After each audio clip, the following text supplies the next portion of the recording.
Hello friends, welcome back to my YouTube channel Magadh Prakashan. उम्मीद करती हूँ कि आप सभी को मेरा वीडियो पसंद आ रहा है। अगर आप सभी को मेरा वीडियो पसंद आ रहा है तो आप मेरे यूट्यूब चैनल को लाइक और सब्सक्राइब जरूर कीजिएगा। जैसा कि मैं अपने हर वीडियो में बताते आई हूँ कि मैं हर दिन एक मॉडल सेट के 150 प्रश्नों का व्याख्या करूँगी। तो आज की इस वीडियो में हम लोग बात करेंगे मॉडल सेट 3 के 150 प्रश्नों के बारे में। तो आज का जो हमारा पहला प्रश्न है वो है, निम्न में से किसे मनोविश्लेषण के संस्थापक के रूप में जाना जाता है। तो यहाँ पर जो मनोविश्लेषण के संस्थापक के रूप में जाना जाता है वो है सिगमंड फ्रॉड। ठीक है, यानी कि सिगमंड फ्रायड का जन्म 6 मई 1856 में हुआ था। इनका जन्म जो है 6 मई 1856 में हुआ था और ये ऑस्ट्रिया हंगरी साम्राज्य के फ्रीबर्ग शहर में हुआ था और उनके माता पिता यहूदी थे। अगला प्रश्न है, वैदिक ऋचाओं के मुख्य संग्रह को कहा जाता है, यानी वैदिक ऋचाओं का मुख्य संग्रह को क्या कहा जाता है। तो इसे कहा जाता है संहिता। यानी कि वैदिक ऋचाओं के मुख्य संग्रह के संहिता कहा जाता है। वेदों की संख्या 4 है, ऋग्वेद, सामवेद, यजुर्वेद और अर्थवेद। वेद भारत का सबसे प्राचीन धार्मिक ग्रंथ है और वेदों का संकलन महर्षि कृष्ण व्यास और दैत्यायनजी ने किया था। और यजुर्वेद का ऐसा वेद है जिसे गद्य और पद्य दोनों में लिखा गया है। ठीक है, अगला प्रश्न है, निम्न में से किस वर्ष जापान ने भारत पर हमला किया जिससे परिणाम स्वरूप इम्फाल की लड़ाई हुई। तो वही 1944 ईस्वी में। यानी मैं आपको बता दूं कि 1944 ईस्वी में जापान के उपनिवेशक भारत में पर हमला किया और इसे भारत के पूर्वोत्तर पर इम्फाल शहर में हमले के कारण इम्फाल का युद्ध भी कहा जाता है। और इस युद्ध में आज़ाद हिंद फौज के सिपाही भी अंग्रेजों के खिलाफ लड़ रहे थे, लेकिन अमेरिका द्वारा जापान का जो हिरोशिमा 6 अगस्त 1945 ईस्वी तथा नागासाकी शहर के 9 अगस्त 1945 ईस्वी के पश्चात इस युद्ध की समाप्ति हुई और विश्व युद्ध भी समाप्त हो गया। ठीक है, अगला प्रश्न है, लेजिम नृत्य शैली का संबंध निम्न में से किस राज्य से है। तो इसका जो है वो महाराष्ट्र से है। यानी कि लेजिम नृत्य शैली का संबंध महाराष्ट्र राज्य से और कथकली केरल, कथक उत्तर भारत, भरतनाट्यम तमिलनाडु, मोहिनी अट्टम केरल, कुचिपुड़ी आंध्र प्रदेश और इसी तरह से बहुत सारे ऐसे लोक नृत्य हैं जो कि बहुत ही महत्वपूर्ण शैलियाँ हैं। ठीक है, अगला प्रश्न है, अलीवर्दी खान का नवाब था। अलीवर्दी खान का नवाब वो था बंगाल। यानी कि अलीवर्दी खान सन 1744 ईस्वी से 1756 ईस्वी तक बंगाल का नवाब रहा और इसका उत्तराधिकार सिरजुद्दौला था और इनमें से अंग्रेजों की तुलना मधुमक्खियों से की। और अलीवर्दी खान मुगल बादशाह को 2 करोड़ रुपया देकर नवाब के पद से वैधानिकता प्राप्त की और इन्होंने बंगाल में अंग्रेज के किले बंदी करने का भी अधिकार नहीं दिया। अगला प्रश्न है, बॉम्बे स्टॉक एक्सचेंज भारत में सोने और में कमोडिटी डेरिवेटिव अनुबंध शुरू करने वाला पहला स्टॉक एक्सचेंज है। तो ये पहला स्टॉक एक्सचेंज है वो है हमारा चांदी। यानी मैं आपको बता दूं कि बॉम्बे स्टॉक एक्सचेंज भारत में सोने और चांदी के कमोडिटी डेरिवेटिव अनुबंध शुरू करने वाला पहला स्टॉक एक्सचेंज है और बॉम्बे स्टॉक एक्सचेंज की स्थापना 1875 ईस्वी में हुई थी। ठीक है, इसकी जो स्थापना है उसकी स्थापना 1875 ईस्वी में हुई थी, 1875 ईस्वी में। अगला प्रश्न है, ग्लेशियल कले मृदा और हिमोड के साथ सन्निहित अन्य सामग्रियों के मोटे जमाव को कहा जाता है। तो मोटे जमाव को कहा जाता है करेवा। यानी कि ग्लेशियल कले मृदा और हिमोड के साथ सन्निहित अन्य सामग्रियों के मोटे जमाव को करेवा कहा जाता है। और करेवा कश्मीर घाटी के सिल निक्षेप और करेवा पीर पंजाल श्रेणी के ऊपर 1500 से 1850 मीटर की ऊंचाई पर मिलने वाली झीलीय निक्षेप होता है और हिमालय पर्वत टेथिस सागर के उथले भाग से निर्मित हुआ है। अगला प्रश्न है, चंद्रगुप्त ने के खिलाफ विद्रोह के नेतृत्व किया और इन्हें पराजित कर दिया। तो ये जो है वो नंद, यानी कि चंद्रगुप्त ने नंद के खिलाफ विद्रोह कर नेतृत्व किया और उन्हें पराजित कर दिया। अगला प्रश्न है, निम्न में से किस वर्ष पहली बार राज्यसभा गठित की गई थी? तो वो की गई थी 1952 ईस्वी में, यानी 1952 ईस्वी में पहली बार राज्यसभा गठित की गई थी। और राज्यसभा में कुल सदस्यों की अधिकतम संख्या 250 प्रावधानित की गई तथा 12 सदस्यों को राष्ट्रपति के द्वारा कला, विज्ञान एवं सांस्कृतिक क्षेत्रों में मनोनयन करने का प्रावधान है। ठीक है। अगला प्रश्न है, चंदन का पेड़ किस प्रकार के वनों में उगते हैं? तो चंदन का पेड़ जो है वो उष्णकटिबंधीय पर्वतीय वन में उगते हैं। अगला प्रश्न है, एक अक्षरांकीय कोड, ठीक है, एक अक्षरांकीय कोड है जो NEFT, ठीक है, NEFT प्रणाली से सहभागी बैंक की शाखाओं की विशिष्ट पहचान करता है। तो जो विशिष्ट पहचान करता है वो है IFSC, ठीक है, IFSC। यानी कि हम लोग देखते हैं कि हम लोग का जो बैंक अकाउंट रहता है तो उसकी जो विशिष्ट पहचान होता है तो IFSC कोड से होता है। जब भी हम किसी को अकाउंट नंबर देते हैं लेकिन बिना IFSC कोड के वो जो है वो यूज नहीं हो पाता। यानी मैं आपको बता दूं कि IFSC कोड अक्षरांकीय कोड है जो कि NEFT, ठीक है, प्रणाली में सहभागी बैंक की शाखाओं की विशिष्ट पहचान करता है। जैसे कि NEFT का फुल फॉर्म होता है नेशनल इलेक्ट्रॉनिक्स फंड ट्रांसफ़र, और एक देशव्यापी इलेक्ट्रॉनिक फंड ट्रांसफ़र सिस्टम है जिसमें पैसे को एक बैंक अकाउंट से दूसरे बैंक अकाउंट में आसानी से सुरक्षित रूप से भेजा या प्राप्त किया जाता है। ठीक है। NEFT को RBI के द्वारा संचालित किया जाता है जिसकी शुरुआत 2005 ईस्वी में हुई थी। और NEFT के अलावा RTGS और IMPS भी इलेक्ट्रॉनिक फंड ट्रांसफ़र का कार्य करता है। और मैं उम्मीद करती हूँ मैं जो भी बता रही हूँ वो आप लोगों को समझ में आ रहा है। अगला प्रश्न है, सिद्धेंद्र योगी, ठीक है, सिद्धेंद्र योगी नृत्य शैली के अगुआ थे जो आदि गुरु के रूप में जाने जाते थे। तो ये जाने जाते थे कुचिपुड़ी, यानी कि सिद्धेंद्र योगी कुचिपुड़ी आंध्र प्रदेश के नृत्य शैली के अगुआ थे जो आदि गुरु के रूप में जाने जाते थे। और भरतनाट्यम के कलाकार यामिनी कृष्णमूर्ति, मृणाली, साराभाई, सोनल मानसी इत्यादि, और कथकली के कुछ प्रसिद्ध कलाकार शांताराव, कालामंडलम, कृष्णन नायर, किलपदम, कुमारन नायरा आदि, इस तरह के जो थे लोग इन सब चीज़ों के लिए प्रचलित थे। लेकिन कुचिपुड़ी में सिद्धेंद्र योगी जो थे नृत्य शैली के अगुआ और आदि गुरु के रूप में जाने जाते थे।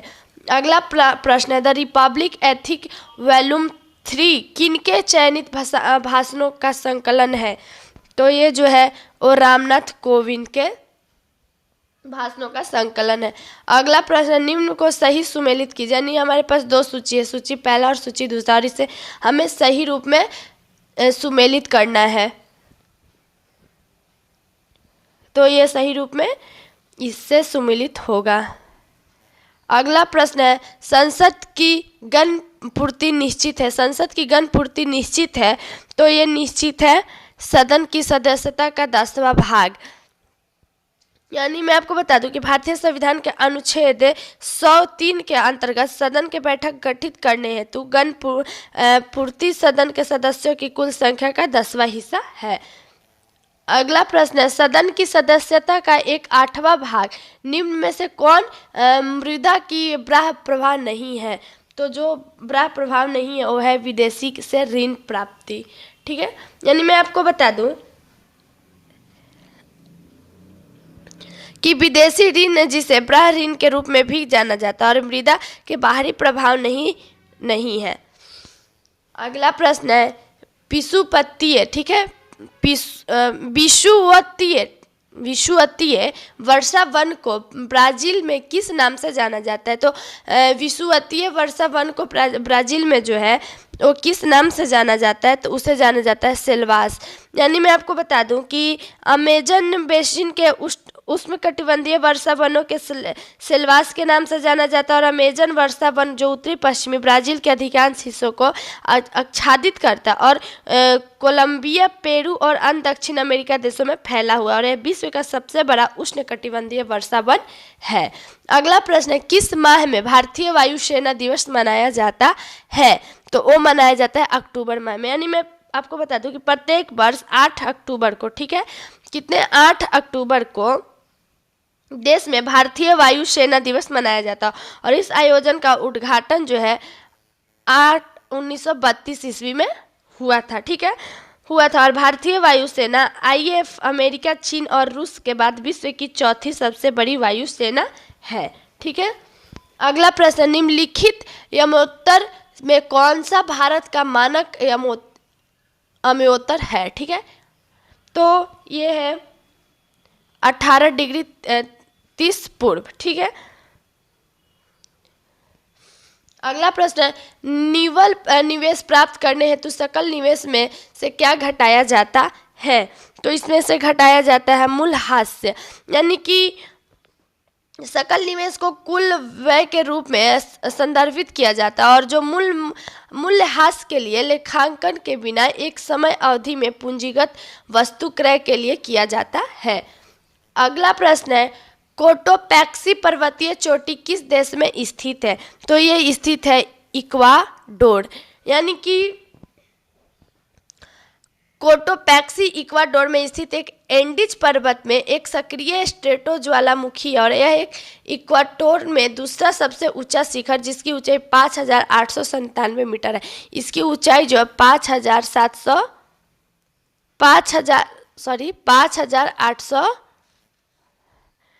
5,897 मीटर है, ठीक है। अगला प्रश्न है, लूसी ब्रांच का संबंध निम्नलिखित में से किस खेल से है? तो लूसी ब्रांच का संबंध जो है वो निम्नलिखित में से किससे है? तो वो है फुटबॉल से, यानी कि वर्ष 2019 में लूसी ब्रांच ने बीमेस player of the year award जीतने वाली पहली इंग्लिश फुटबॉल बॉलर बनी, ठीक है, पहली इंग्लिश फुटबॉलर बनी। तोता ए हिंद के नाम से प्रसिद्ध अमीर खुसरो कहाँ पैदा हुआ था? तोता ए हिंद के नाम से प्रसिद्ध अमीर खुसरो जो है वो कहाँ पर पैदा हुआ था?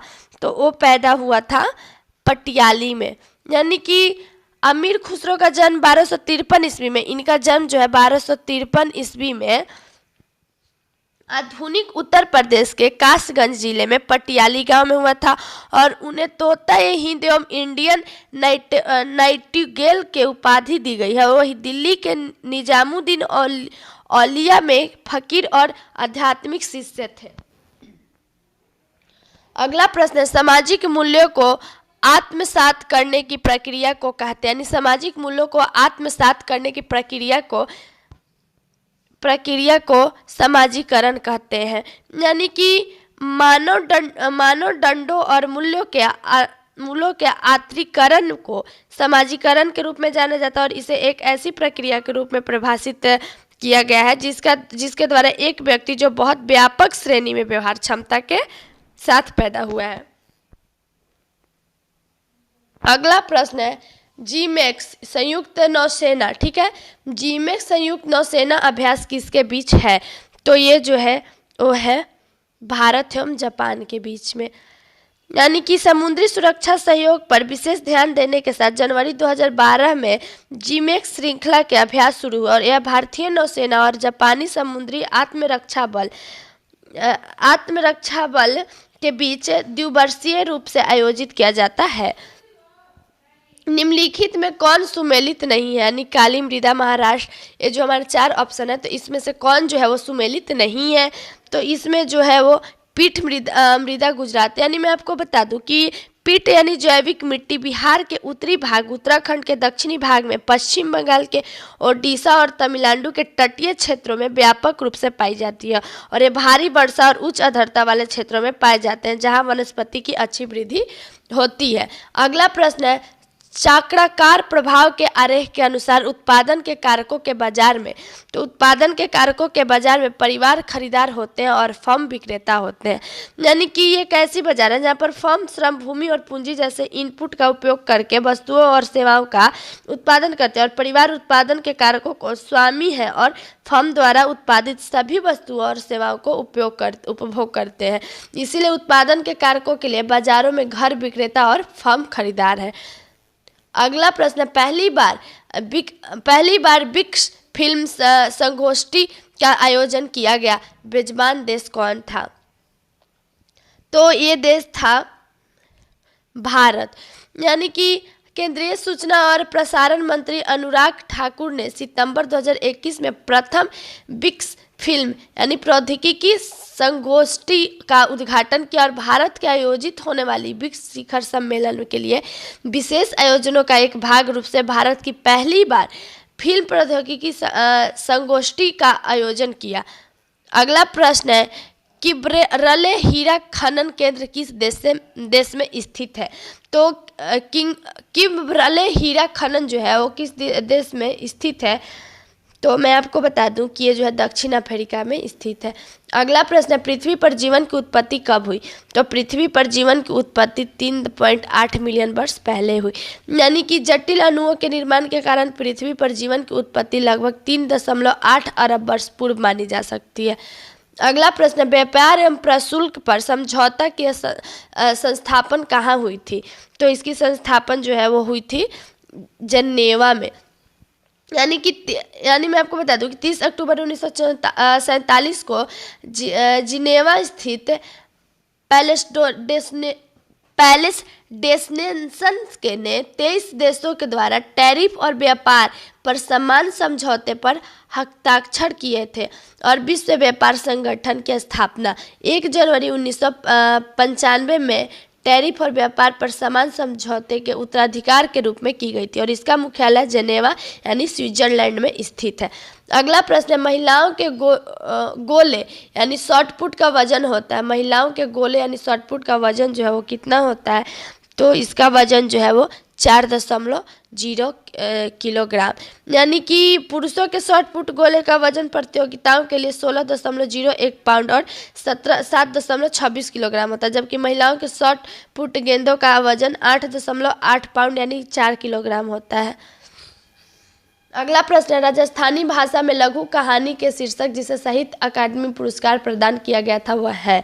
तो वह है बारीक बात। ठीक है, बारीक बात लघु कथाएं के लेखक राम स्वरूप किशन ने को 2019 में साहित्य अकादमी पुरस्कार से सम्मानित किया गया था और 1954 ईस्वी में स्थापित इस पुस्तक में एक पट्टिका और 1 लाख रुपए का नगद पुरस्कार दिए जाते हैं। अगला प्रश्न, निम्न में से कौन सी विश्व की सबसे व्यस्ततम नहर है? ठीक है, तो जो व्यस्ततम नहर है वो है कील नहर। यानी कि विश्व के सबसे व्यस्त नहर जर्मनी के कील नहर है, जिसे जर्मनी के नॉर्थ ओयोस्टसी कैनाल के नाम से भी जाना जाता है और उत्तरी सागर में बाल्टिक सागर से जोड़ा जाता है। अगला प्रश्न है, भारतीय मानक समय रेखा कहाँ से नहीं गुजरती है? तो भारतीय मानक समय रेखा जो है वो तेलंगाना से नहीं गुजरती है।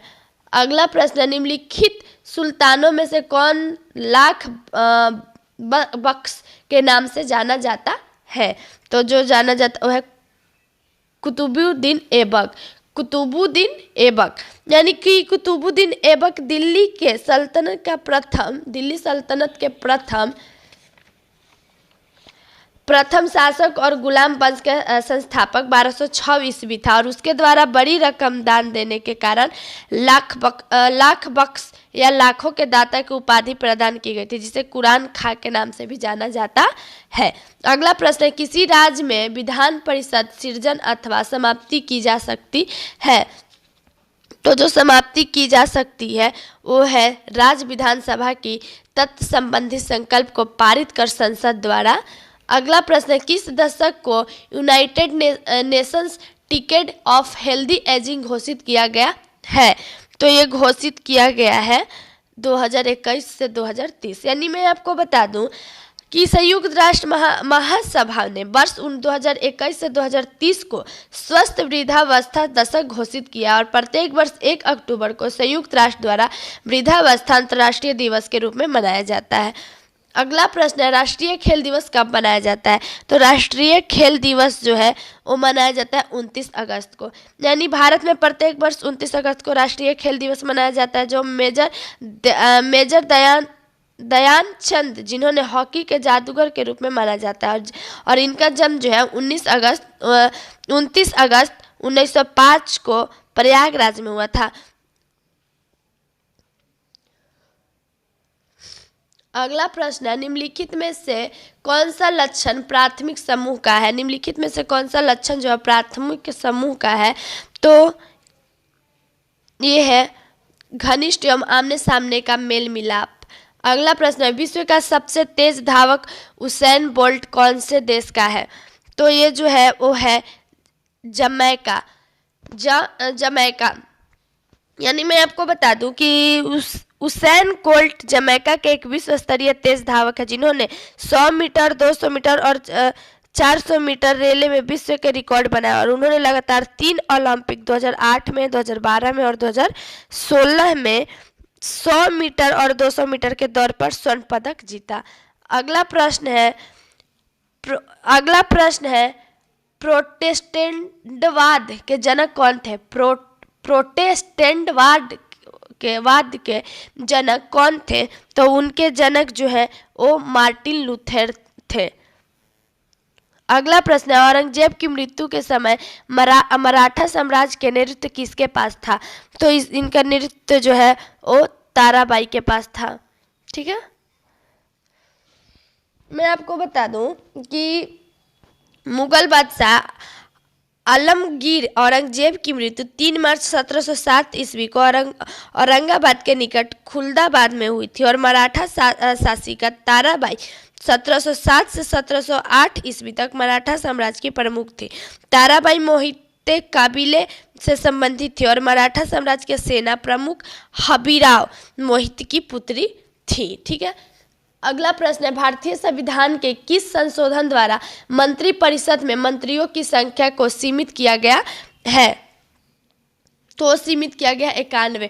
यानी कि भारतीय संविधान अनुच्छेद 72 में यह प्रावधान है कि मंत्रिपरिषद में प्रधानमंत्री सहित मंत्रियों की कुल संख्या लोकसभा सदस्यों की संख्या से 15% से अधिक नहीं होनी चाहिए और इसे वर्ष 2003 में 91 संशोधन अधिनियम द्वारा जोड़ा गया था। अगला प्रश्न, निम्नलिखित में से सही क्रम अनुक्रम बताइए। यानी द्वितीय गोलमेज सम्मेलन, भारत छोड़ो आंदोलन, भारतीय राष्ट्रीय कांग्रेस की स्थापना, साइमन कमीशन रिपोर्ट। तो मैं आपको बता दूं कि भारतीय राष्ट्रीय कांग्रेस की स्थापना जो है, भारतीय राष्ट्रीय कांग्रेस यानी आईएनसी का गठन 1885 ईस्वी में हुआ था। ठीक है, और फिर साइमन कमीशन रिपोर्ट जो है वो 1927 ईस्वी में और दूसरा गोलमेज सम्मेलन 7 दिसंबर 1931 से 1 दिसंबर 1931 तक और भारत छोड़ो आंदोलन 8 अगस्त से 1942 में। यानी इसका जो सही क्रम सही लिखाएगा तो पहला तीसरा, यानी भारतीय राष्ट्रीय कांग्रेस की स्थापना, फिर चौथा साइमन कमीशन रिपोर्ट और उसके बाद फिर पहला द्वितीय गोलमेज सम्मेलन, उसके बाद फिर दूसरा भारत छोड़ो आंदोलन। यानी कि चौथा तीसरा, चौथा, पहला, दूसरा। ठीक है, अगला प्रश्न है, सोकर टासोकार वेटलैंड अर्धभूमि भारत के किस क्षेत्र में है? तो भारत के किस क्षेत्र में है? तो वो है लद्दाख।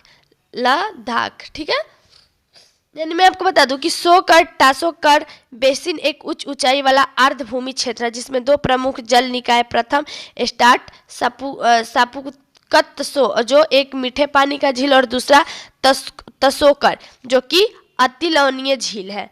ठीक है, और मैं फिर से एक बार बोलती हूँ कि मैं उम्मीद करती हूँ कि आप लोगों को मेरा पढ़ाया हुआ मैं जो भी बता रही हूँ आप लोगों को समझ में आ रहा है। अगर समझ में आ रहा है तो आप लोग एक बार कमेंट करके ज़रूर बताइएगा ताकि मुझे लगे कि मैं जो बता रही हूँ, जो मैं मेहनत कर रही हूँ वो मेरे लिए सफल हो रहा है। ठीक है, अगला प्रश्न है, निम्नलिखित में से सत्यशोधक समाज के संस्थापक कौन थे? तो यहाँ पर सत्यशोधक समाज के संस्थापक कौन थे? तो इनके संस्थापक जो है मैं आपको बता दूं कि वो हैं ज्योतिबा फुल्ले, यानी कि सत्यशोधक, ठीक है। सत्यशोधक समाज 24 सितंबर 1873 को ज्योतिबा फुल्ले द्वारा स्थापित एक सामाजिक सुधार आंदोलन था और अपनी पत्नी सावित्रीबाई फुल्ले के साथ उन्होंने भारत के महिलाओं की शिक्षा के अग्रदूत माना जाता है। अगला प्रश्न है, किस सुल्तान ने दीवाने अमीर एक कोही नामक एक विभाग बनाया? तो वो बनाए मोहम्मद बिन तुगलक, यानी कि मोहम्मद बिन तुगलक ने उत्पादन बढ़ाने और कृषि के अंतर्गत अधिक भूमि लाने के लिए दीवाने अमीर कोही नामक विभाग का गठन किया था। उसने शुरुआत में एक कठोर कराधान नीति अपनाई, जिसके कारण कृषि उत्पादन के नुकसान हुआ और उसने कृषि से संबंधित सौधर नामक ऋण की शुरुआत किया था, ठीक है। अगला प्रश्न है, दक्षिण अफ्रीका में प्रवास के दौरान महात्मा गांधी ने, ठीक है, प्रवास के दौरान महात्मा गांधी ने कौन सी पत्रिका प्रकाशित की? तो उन्होंने इंडियन ओपिनियन, ठीक है, इंडियन ओपिनियन यानी इंडियन ओपिनियन पत्रिका की शुरुआत महात्मा गांधी ने 1903 ईस्वी में दक्षिण अफ्रीका में की थी और उन्होंने भारत में 2 पत्रिकाएं यंग इंडिया और नवजीवन 1919 एवं 1932 में शुरुआत की थी, ठीक है। अगला प्रश्न है, संदर्भ समूह है। तो संदर्भ समूह जो है वो है आकांक्षा समूह, यानी कि संदर्भ समूह एक ऐसा समूह है जिसमें एक व्यक्ति या किसी अन्य समूह की तुलना एक दूसरे से की जाती है और इसमें लोग हमेशा अपनी उपलब्धियां, उनकी भूमिका और प्रदर्शन, आकांक्षाओं और महत्वाकांक्षाओं के मूल्यांकन को करते हैं। अगला प्रश्न है, एक बाह्य अभिकरण एजेंसी है जिसे किसी निकाय के प्रयुक्त करने से निकाय की स्थिर अवस्था या समान चाल में परिवर्तन होता है। तो परिवर्तन होता है बल, यानी कि बल एक ऐसी बाह्यीकरण है जहाँ पर न्यूटन के गति के प्रथम नियम के बल की परिभाषा मिलती है और बल एक सदिश राशि है। बल का ऐसा ही मात्रक न्यूटन होता है और बल की विमा जो है mLT-2 होता है और न्यूटन की गति के दूसरे नियम का बल का व्यंजक प्राप्त होता है, ठीक है। अगला प्रश्न हमारा है, पन्ना का रंग आमतौर पर, यानी पन्ना का जो है इम्ब्रेलेड का रंग जो है आमतौर पर आमतौर पर होता है, यानी किस कलर का होता है? तो मैं आपको बता दूं कि ये जो है वो हरा का रंग का, यानी कि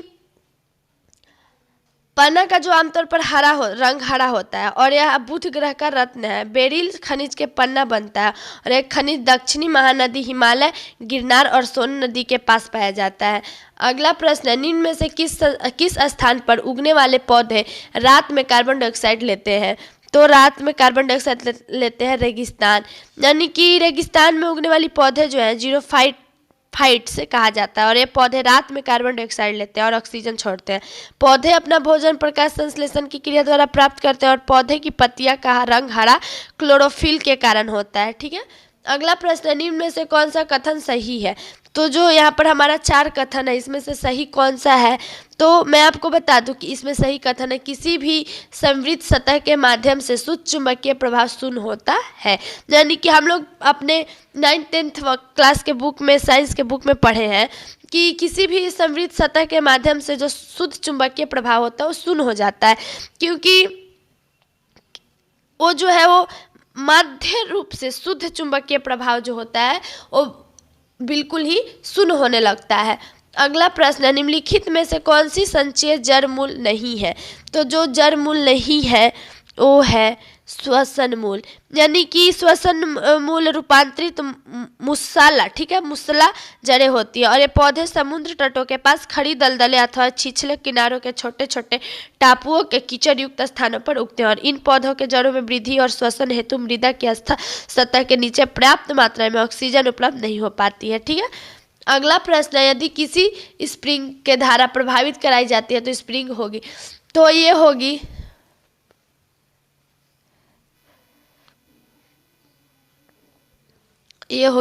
संकुचित। अगला प्रश्न है, संसाधित भोजन के संरक्षित करने के लिए निम्नलिखित में से किसका उपयोग परिरक्षक के रूप में किया जाता है?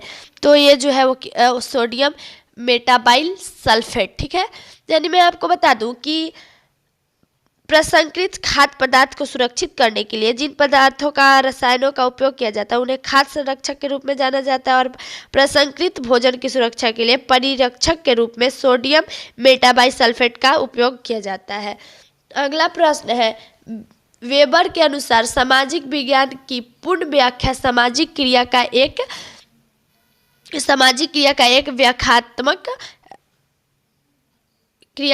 व्याख्यात्मक है, विचार विकसित करना है, ठीक है।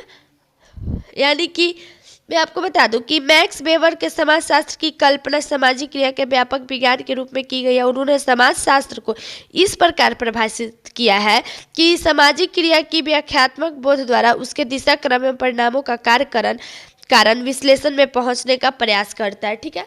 अगला प्रश्न है, भारत द्वारा CMS-01 नामक संचार सैटेलाइट, ठीक है, सैटेलाइट छोड़ा गया और इसका प्रतिस्थापन है। तो इसका प्रतिस्थापन है वो है CSAT, ठीक है, GSAT-12। अगला प्रश्न, निम्न में से किस कैल्शियम यौगिक का उपयोग दंतमंजन टूथपेस्ट के लिए हल्के अपघर्षक के रूप में प्रयोग किया जाता है? तो ये किया जाता है CaCO3, ठीक है। मैं आपको बता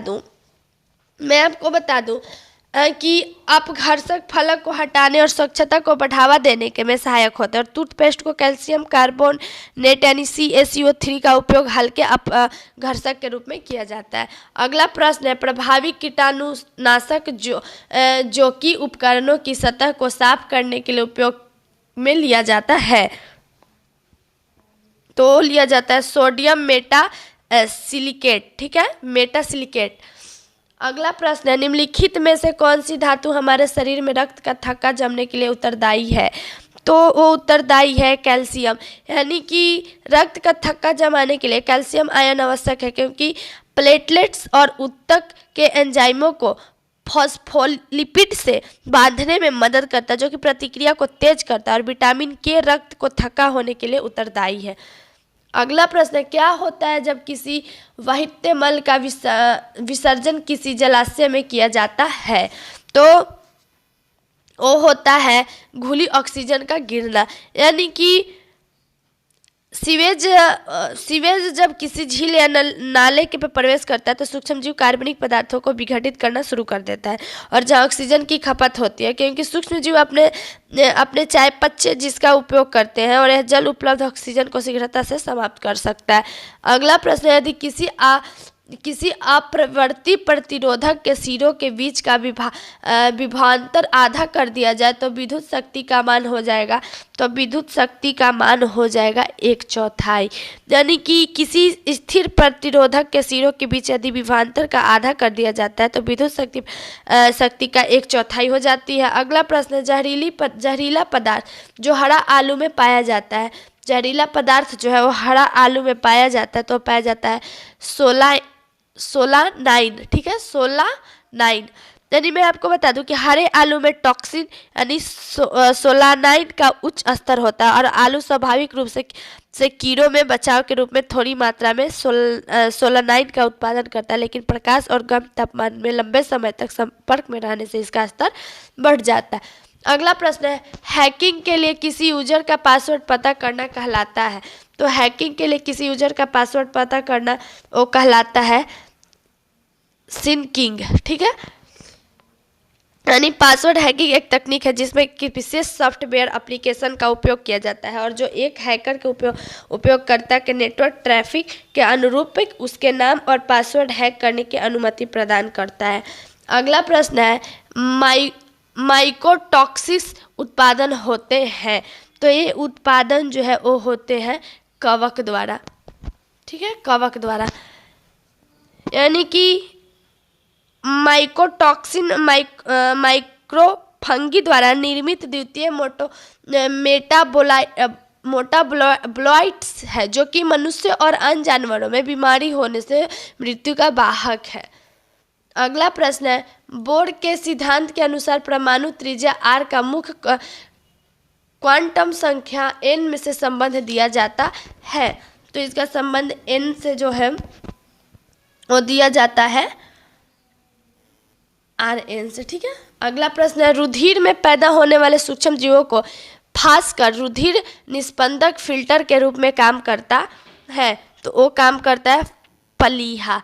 यानी मैं आपको बता दूं कि फलीहा यानी स्प्लीन शरीर का एक बड़ा अंग है जिसमें लिम्फोसाइट्स और फागोसाइट्स पाया जाता है और यह रक्त को क्षमता और रक्त के जनित सूक्ष्म जीवों को अलग करता है।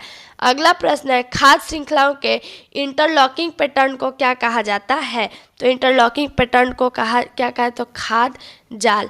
यानी कि कच्चे खाने विभिन्न खाद्य श्रृंखलाओं के अंतबंध स्वरूप को खाद्य जाल कहा जाता है। खाद्य जाल भोजन को उपलब्धता के वैकल्पिक स्रोतों को उपलब्ध करता है और पौधे और जीवों की अत्यधिक बढ़ती संख्या जांच करने में भी मदद करता है।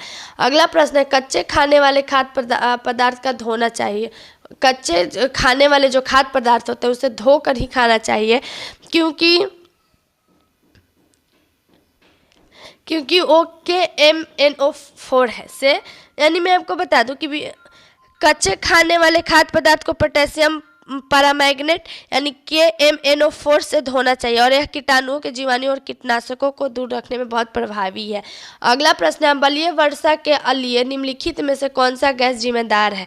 तो कौन सा गैस जिम्मेदार है, तो वो है सल्फर डाइऑक्साइड SO2।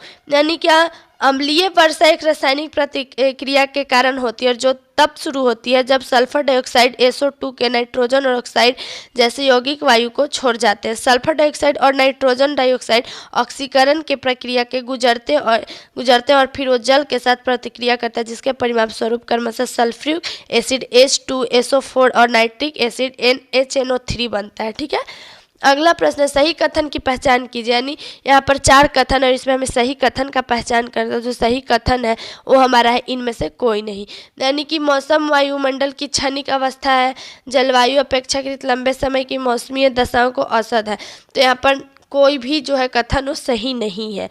अगला प्रश्न है, विभिन्न देशों में कई लोगों को प्रभावित करने वाली बीमारी को कहा जाता है। तो कई लोगों को वो है सर्वव्यापी महामारी। यानी कि अभी कुछ समय पहले जैसे कि बहुत बड़ा बीमारी आया था कोरोना, तो जो कि वो क्या हुआ था, बहुत ही भारी मात्रा में लोगों में फैल रहा था और वो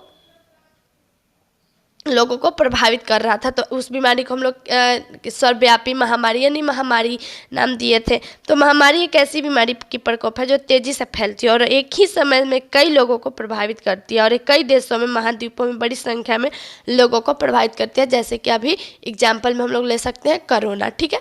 अगला प्रश्न, निम्न में से कौन सा किरण धन अवेशित कणों से युक्त है। तो जो अवेशित कणों से युक्त है वो है एक किरण, ठीक है। यानी कि अल्फा एक कण 2 गुने अवशित हीलियम नाभिक होते हैं और ये धनावेशित होती है जो कि ऋणावेशित प्लेटों और विपेक्षित हो जाती है, ठीक है।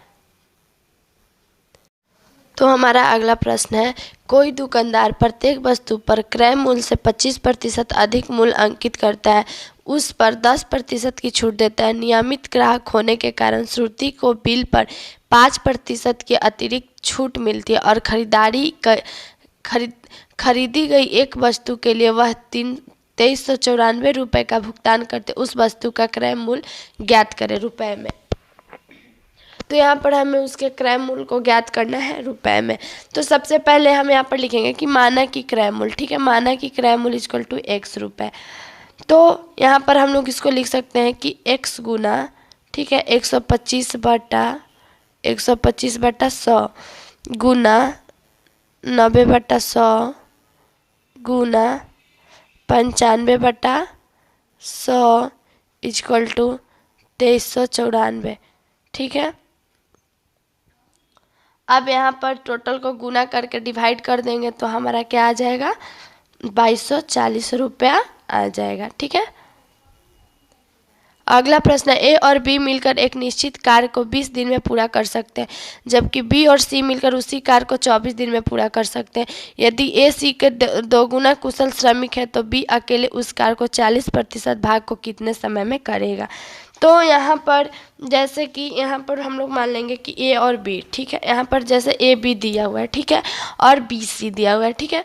तो यहाँ पर ए बी दिन और क्षमता, ठीक है, और बी सी के दिन और क्षमता।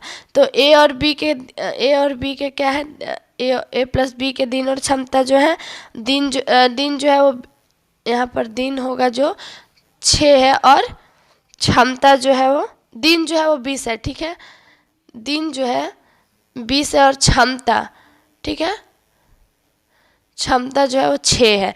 उसी तरह से ए और बी और सी, ठीक है, दूसरा हमारा क्या है, दूसरा हमारा है बी और सी, ठीक है, यानी कि बी और सी का दिन जो है वो 24 दिन और क्षमता जो है वो 5 दिन, ठीक है, क्षमता 5 दिन। अब ए और बी तथा सी के, ठीक है, तो अब लिखेंगे कि ए बी तथा सी की क्षमता, तो ए अनुपात बी अनुपात सी, ठीक है। तो यहाँ पर टोटल जो कार्य किया हुआ है, ठीक है, यहाँ पर लिखेंगे कि कुल कार्य इजक्वल टू 20 गुना 6 इजक्वल टू 120, ठीक है। यहाँ तक आप लोग समझ गए। अब मैं मिटा रही हूँ।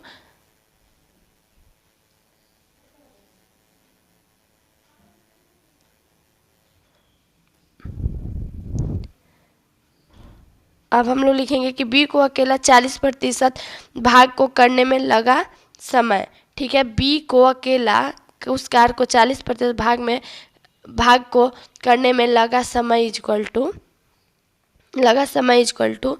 120 गुना 40 बटा 100 बटा 4, ठीक है, इजक्वल टू 12 गुना 4 बटा 4, यानी कि 12 चौके 48 बटा 4, ठीक है, यानी कि 12 दिन। तो बी को अकेला इस कार्य को करने में कितना लगा, 12 दिन टोटल समय लगा। और मैं जो समझाया आप लोगों को समझ में आ रहा है। अब फिर से मैं एक बार आप लोगों को बता दूं कि स्पेस कम होने की वजह से मुझे बार बार मिटाना पड़ता है, लेकिन आप लोग कॉपी पे ज़रूर नोट कीजिएगा। अगला प्रश्न है, अखिल यदि अपनी समान चाल की तुलना में 10 किलोमीटर घंटा धीमी चाल में गाड़ी चलाता है तो उसे 150 किलोमीटर की दूरी तय करने में 30 मिनट अधिक समय लगता है। यदि वह अपनी समान चाल की तुलना में 15 किलोमीटर घंटा धीमी चाल से गाड़ी चलाता है तो उसे 90 किलोमीटर की दूरी तय करने में कितना समय लगेगा। तो जैसे कि अभी मैं मैंने अभी पिछले वाला सवाल बताया, इसके पहले वाला सवाल, तो वो उसमें बस समय ज्ञात करना था, दिन ज्ञात करना था, और इसमें जो है वो इसमें समय ज्ञात करना, यानी दोनों प्रश्न जो है वो सेम है, लेकिन इसमें थोड़ा सा अंतर होगा। तो इसमें मैं आप लोगों को आंसर बता दे रही हूँ और आप लोग इसको खुद से सॉल्व करने की कोशिश कीजिएगा, ताकि मैं फिर से एक बार रोज़ की तरह बोल रही हूँ कि मैं कुछ सवाल आप लोगों को भी बनाने के लिए छोड़ूंगी, ताकि आप लोगों को भी ये समझ में आए कि मैं जो बता रही हूँ, समझा रही हूँ, आप लोग अच्छे से समझ पा रहे हैं नहीं पा रहे हैं। तो मैं इसका आंसर बता रही हूँ, आप लोग सॉल्व कीजिएगा। अगर सॉल्व नहीं होगा तो कॉमेंट करके ज़रूर बताइएगा, मैं सॉल्व करने की कोशिश करूँगी। तो इसमें लगा 2 घंटा का समय। अगला प्रश्न, निम्न व्यंजक का मान ज्ञात कीजिए। मान ज्ञात करना, यानी कि मैं व्यंजक को कैसे ज्ञात करते हैं मैं बताई हूँ। तो चलिए मैं फिर से आज एक बार बता देती हूँ कि हमारा जो प्रश्न 375 प्लस 125 का स्क्वायर माइनस 125 माइनस 375 का स्क्वायर बटा 375 गुना 375 माइनस 125 गुना 125, ठीक है। तो यहाँ पर a इजक्वल टू 375, ठीक है, और b इजक्वल टू 125, हमारा जो सवाल है यही है, ठीक है। तो यहाँ पर a प्लस बी के स्क्वायर, ठीक है, माइनस a माइनस बी के स्क्वायर, ठीक है, बटा a square minus B square. इस फार्मूला से हम क्या करेंगे, सॉल्व करेंगे। आप लोग इसको नोट करते जाइएगा। और उसके बाद हम लोग क्या लिखेंगे, a square plus B square, ठीक है, प्लस 2ab, इसी लाइन में minus B square plus A square minus 2ab बटा में ए स्क्वायर माइनस बी स्क्वायर, ठीक है। यहाँ तक आप लोग समझ गए। अब आगे हम लोग क्या करेंगे इसको, तो A square plus B square plus 2ab, ठीक है, A square plus B square plus 2ab minus A square minus B square plus 2ab बटा A square minus B square, ठीक है, इक्वल टू 4ab, ठीक है, 4ab बटा A minus B bracket A plus B bracket A minus B, ठीक है। यहाँ तक अब आप लोग समझ गए। अब हम लोग इसको अच्छे से आप लोग समझिएगा। अब हम लोग लिखेंगे 4 गुना 375 गुना 125 बटा 500 गुना 250, 500 गुना 250। अब टोटल को गुना भागा करने के बाद हम लोग डिवाइड कर देंगे। तो चलिए मैं इसको अच्छे से आप लोगों को बता दूं।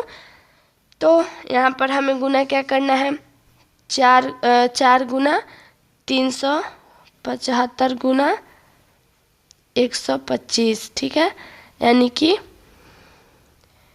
हमारा आ गया। अब फिर से यहाँ पर 500 गुना, यहाँ पर हमारा जो आया 4 गुना 375 गुना 125, तो हमारा आ गया 1,87,500 बटा 500 गुना 250, यानी 1,25,000, ठीक है। अब इसको हम लोग क्या कर देंगे, 1,25,000 से डिवाइड 1,87,500 कर देंगे।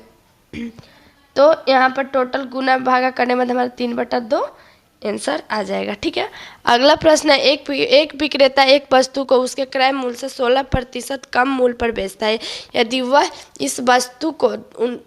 उस वस्तु को 192.20 रुपये में अधिक में बेचता है तो उसे 15% लाभ होता है। वस्तु का क्रय मूल्य रुपये में ज्ञात कीजिए।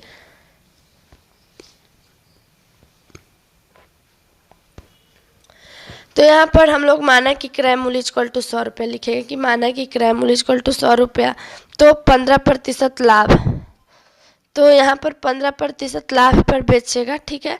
और यहाँ पर उसका वस्तु का जो है यदि वह वस्तु को 192.20 रुपये अधिक से बेचता है तो उसे 15% लाभ होता है, ठीक है। तो यहाँ पर हम लोग लिख सकते हैं कि 31% पे, ठीक है, 31% पे जो है उसे 192, ठीक है, 20, तो 100% यानी कि 192.20 31 गुना 100 यानी कि 620, ठीक है। अगला प्रश्न है, यदि x plus Y equal to 3 और 1/x plus 1/y equal to 3/10 हो तो X square plus Y square का मान ज्ञात कीजिए। तो यहाँ पर हमें इसका मान ज्ञात करना है। तो एक यहाँ पर जैसे प्रश्न है x प्लस वाई, ठीक है, इक्वल टू 3, ठीक है, और 1/x plus 1/y equal to -3/10, ठीक है। तो यहाँ पर हमें X square minus Y square का जो है वो ज्ञात करना है। तो हम लोग इसको लिख सकते हैं कि एक्स प्लस वाई बटा एक्स वाई इक्वल टू -3/4, ठीक है, यानी कि एक्स वाई इक्वल टू -10, ठीक है। तो एक्स स्क्वायर, अब यहाँ तक आप लोग समझ गए। अब यहाँ पर X square plus Y square equal to X plus Y का स्क्वायर, ठीक है, माइनस 2xy, ठीक है, 2xy। तो यहाँ पर 3 का स्क्वायर -2 गुना -10 इक्वल टू 9 प्लस 20 यानी कि 29, ठीक है। इसका मान जो है 29 होगा। 12, 16, 6 के चतुर्थानुपात, ठीक है, फोर्थ पेपर टेनिल और 4, 6 के तृतीय अनुपात एंड थर्ड प्रोपोर्शनल के मध्य अनुपात ज्ञात करें, यानी इसका मध्य अनुपात हमें ज्ञात करना है। तो 12, 16, 6, ठीक है, 12:16:6:1, ठीक है। तो 12/16, 12/16 इक्वल टू 6/x, ठीक है। तो 4 यहाँ पर x इक्वल टू हम लोग लिखेंगे 16 × 6, ठीक है, 16 × 6/12, ठीक है। तो 16 यहाँ पर 16 × 6 तो 96/12, यानी 12×8 96, ठीक है। यहाँ तक आप लोग समझ गए। इसका आ गया 8, ठीक है। पहला का आ गया हमारा क्या 8। अब जो तृतीय वाला है यानी 4 और 6 का, तो यहाँ पर हम लोग लिखेंगे कि 4/6, ठीक है, इक्वल टू 6/y, ठीक है, यानी y इक्वल टू 6×6/4, यानी कि 6×4 36/4, यानी 4×9 36, तो 8:9। अगला है, किसी परीक्षा में उपस्थित होने वाले सभी छात्रों में से 45% छात्र लड़के और शेष लड़कियां हैं। यदि 60% लड़के और 70% लड़कियां उत्तीर्ण हुई तो अनुत्तीर्ण होने वाले छात्रों का प्रतिशत ज्ञात करें। तो यहाँ पर लड़के हैं 45 तथा लड़कियां 55 है, ठीक है। लड़के 45 और लड़कियां 55, ठीक है। तो अनुत्तीर्ण होने वाले छात्र, यहाँ पर लिख सकते हैं कि 45 × 40/100, ठीक है, 40/100 प्लस 55 × 30/100, ठीक है, 30/100 बटा 45 प्लस 55 गुना में 100। ये बटा में नहीं है, साइड में होगा, लेकिन यहाँ पर स्पेस ना होने की वजह से मैं ऐसे लिखती हूँ। अब यहाँ तक आप लोग समझ गए। अब हम लोग आगे इसको लिखेंगे। तो यहाँ पर टोटल गुना करने के बाद 1800 प्लस 1650 बटा 100, ठीक है, यानी कि 3450/100। तो टोटल इसका आ गया क्या 14.5% छात्र अनुत्तीर्ण है। अगला प्रश्न है, 8000 रुपये की राशि पर 10% वार्षिक दर से 2/2/5 वर्ष के प्राप्त साधारण ब्याज के चक्रवृद्धि ब्याज के बीच अंतर रुपए में ज्ञात करें। तो यहाँ पर चक्रवृद्धि ब्याज के अंतर रुपए में हमें ज्ञात करना है।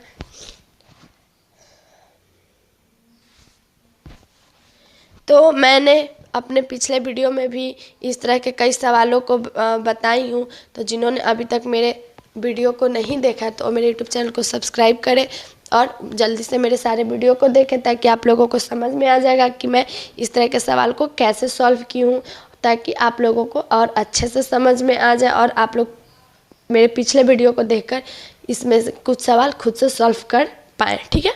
तो इसमें मैं आपको आंसर बता रही हूँ और एक बार आप लोग ज़रूर इसको बनाने की कोशिश कीजिएगा, क्योंकि मैंने अपने हर वीडियो में इस तरह के 2-3 सवाल को सॉल्व करके बताई हूँ। तो आज का जो हमारा ये प्रश्न है वो आप लोगों के लिए है, आप लोग इसको सॉल्व करके ज़रूर बनाइएगा। तो इसका आंसर होगा 147.20। अगला प्रश्न है, यदि 8 अंक वाली संख्या 888 x 53y 4 72 से विभाज्य हो तो y के अधिकतम मान के लिए 7x + 2y का मान ज्ञात करें। तो इसका मान हमें ज्ञात करना है। तो यहाँ पर मान ज्ञात करें तो 72, यानी कि 8×9 72, तो यहाँ पर 8×9 72, ठीक है, 8×9 72। तो वे जो है वो 9 से 72 क्या है 9 से विभाज्य है, ठीक है। तो यहाँ पर 8 + 8 + 8 + x + 5 + 3 + y + 4, ठीक है। अब 8 से विभाज्य के लिए तो 8 से विभाज्य के लिए लिखेंगे 3y4 / 8, ठीक है। तो y इक्वल टू 8 और x इक्वल टू 1। ठीक है, यहाँ तक आप लोग समझ गए। और आप लोग इसको कॉपी पे नोट भी करते जाइएगा, ताकि आगे कभी भी आप लोगों को इससे जुड़े सवाल बनाने के लिए मिले, सॉल्व करने के लिए, तो आप लोग आसानी से बना सकें।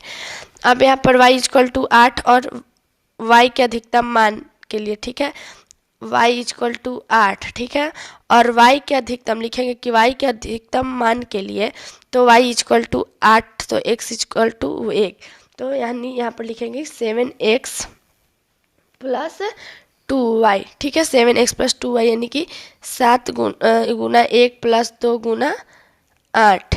ठीक है, तो यहाँ पर 7 प्लस 16 यानी कि 7 प्लस 16 यानी 23। ठीक है, तो इसका मान क्या आ गया, 23 आ गया। अगला प्रश्न है 18 डिवाइडेड, मतलब ये जो हमारा है ये प्रश्न है। ठीक है, अब इसे हमें क्या करना है, इसका मान ज्ञात करना है। तो मैंने अपने मॉडल सेट 1 और 2 के वीडियो में भी मैंने इस तरह के सवालों को सॉल्व करके बताया है, तो आप लोग जाइए और जाकर मेरे वीडियो को देखिए, ताकि आप लोगों को, मैं इसलिए नहीं बोल रही हूँ कि आप लोग बनाइए या मैं नहीं बना सकती, मैं इसलिए बोल रही हूँ कि मैं बताई हूँ, तो मैं ये जानना चाहती हूँ कि आप लोग खुद से इसको सॉल्व कर पा रहे हैं या नहीं कर पा रहे। तो मेरा बार बार बोलने का तात्पर्य यही है कि आप लोग खुद से सॉल्व कीजिए, ताकि आप लोगों को भी ये समझ में कि मेरे बताया हुआ है, मैं जो समझा रही हूँ वो आप लोग कितना समझ रहे हैं और कितना नहीं समझ। अगर आप लोग सॉल्व कर रहे हैं, किसी भी प्रश्न को सॉल्व कर रहे हैं, तो आप लोग कमेंट में ज़रूर बताइएगा। तो आज का फिर से एक प्रश्न आप लोगों के लिए, इसका आंसर है, अब आप लोग इसका मान जरूर ज्ञात कीजिएगा, और सही ज्ञात हो जाएगा तो कमेंट करके ज़रूर बताइएगा। अगला प्रश्न है, x की पुनरुक्ति 5 बार और y की पुनरुक्ति 7 बार होने पर औसत 37 है। साथ ही x की पुनरुक्ति 7 बार और y की पुनरुक्ति 5 बार होने पर औसत 35 है। y का मान ज्ञात करें। y का मान हमें ज्ञात करना है। y का जो है अब हमें मान ज्ञात करना है। तो यहाँ पर हम लोग किस तरह से करेंगे, तो चलिए मैं आपको बता दूं कि यहाँ पर इसका कैसे करेंगे। तो x गुना 5, x गुना 5, ठीक है, x गुना 5 प्लस y गुना 7, ठीक है, इक्वल टू 12 गुना 37, 12 गुना 37, ये हमारा क्या है, पहला समीकरण है। ठीक है, अब x, अब यहाँ पर लिखेंगे x गुना 7 प्लस y गुना 5, y गुना 5 यानी कि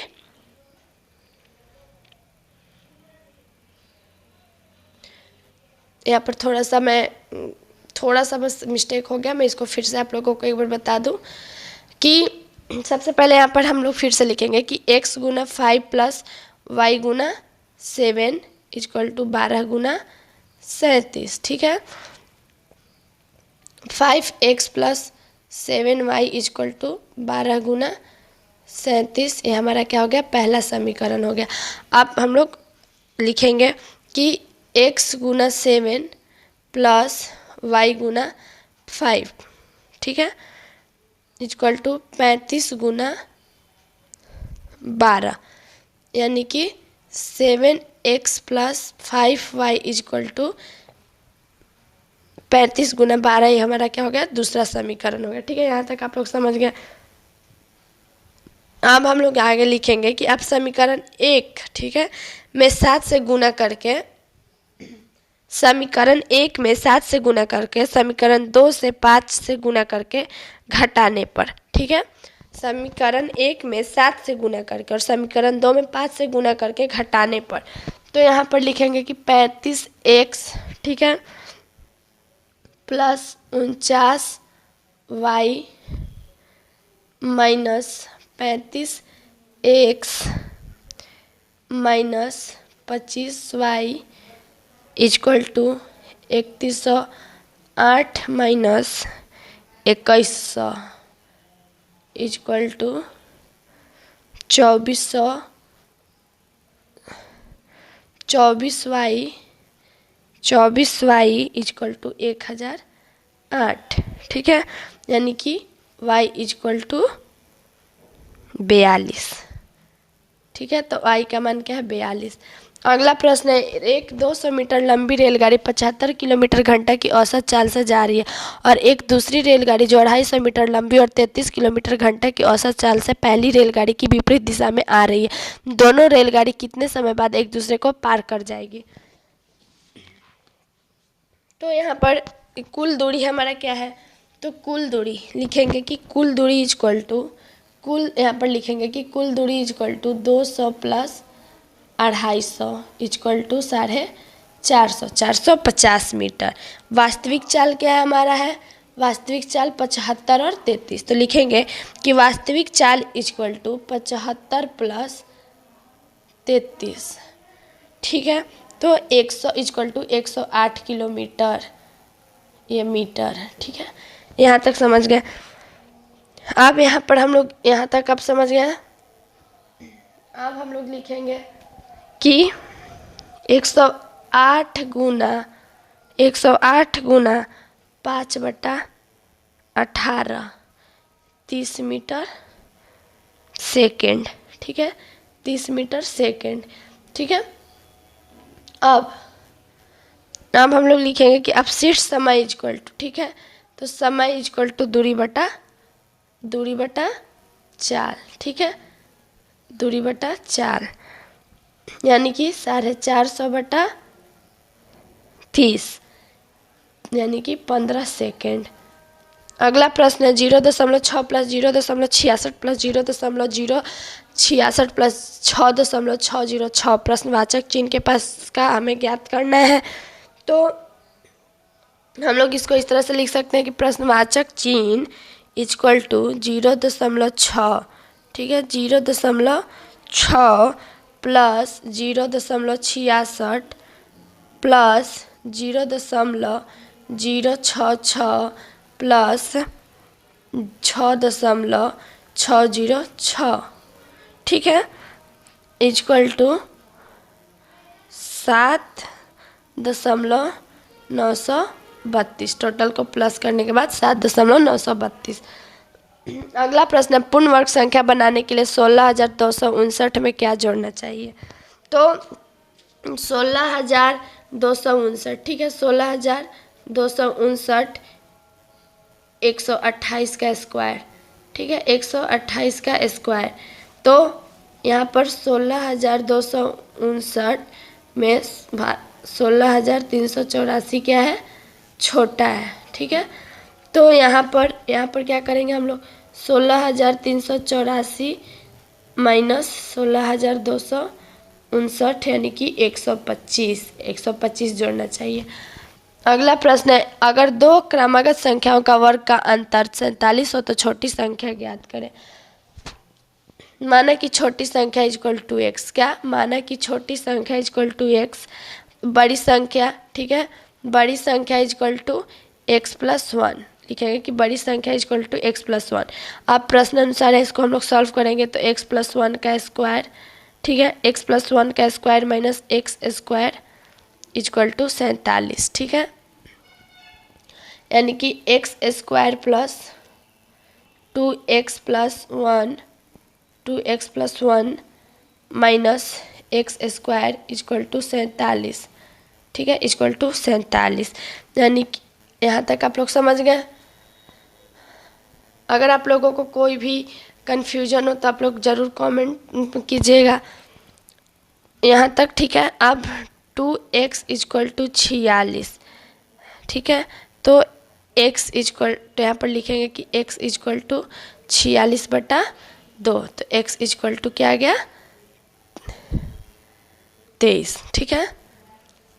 अगला प्रश्न है, पिता और पुत्र की वर्तमान उम्र का अनुपात 8:3 है। अगर आपसे 10 वर्ष बाद यह अनुपात 2:1 हो जाता है तो पुत्र की वर्तमान आयु ज्ञात करें।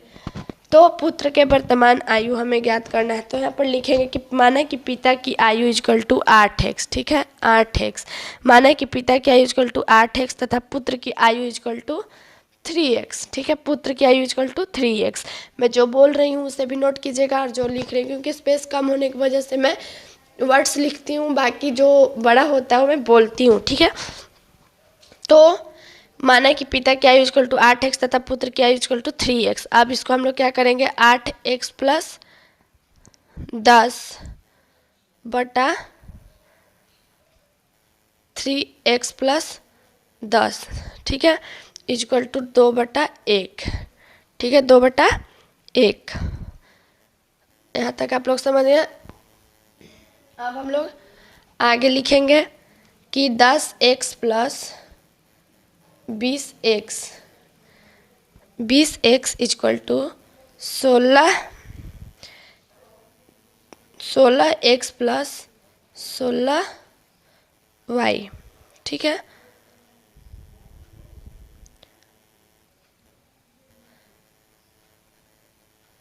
थोड़ा सा यहाँ पर जैसे कि माना कि पिता की आयु 8x तथा पुत्र की आयु 3x, तो 8x+10 और 3x+10 इक्वल टू 2/1। अब यहाँ पर लिखेंगे कि 8x, ठीक है, 8x+10 इक्वल टू 6+20, ठीक है, 20,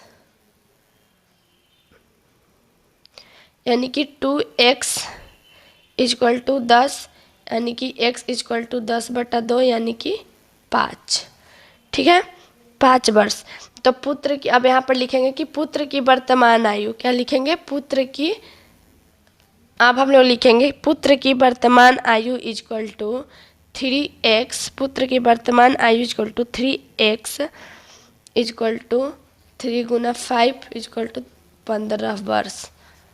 अगला प्रश्न, दूध और पानी के दो मिश्रणों में 10% और 20% पानी है। इन मिश्रणों को किस अनुपात में मिलाया जाता है कि मिश्रण में 16% पानी हो जाए। तो यहाँ पर माना कि मिश्रणों का अनुपात क्या है, x/y, ठीक है, मिश्रणों का अनुपात क्या है, x/y। अब हम लोग इसको लिख सकते हैं कि x गुना, अब यहाँ पर हम लोग लिखेंगे कि x गुना 10/100 प्लस y गुना 20/100, ठीक है, equal to x plus Y गुना 16/100, ठीक है। यहाँ तक आप लोग समझ गए। अब हम लोग लिखेंगे 10x प्लस 20y, ठीक है, 10x plus 20y equal to 16x plus 16y, ठीक है, 6x इक्वल टू 4y, यानी कि x/y equal to 6/4 equal to 3/4, यानी कि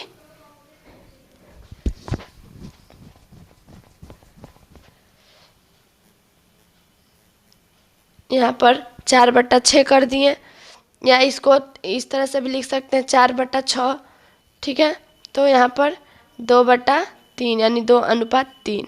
अगला प्रश्न, मोहन का विवाह 9 वर्ष पूर्व हुआ था। वर्तमान में उसकी उम्र विवाह के समय से 1/3 गुनी है, तो मोहन की वर्तमान उम्र ज्ञात करें। यानी इसमें भी हमें वर्तमान उम्र ज्ञात करना है।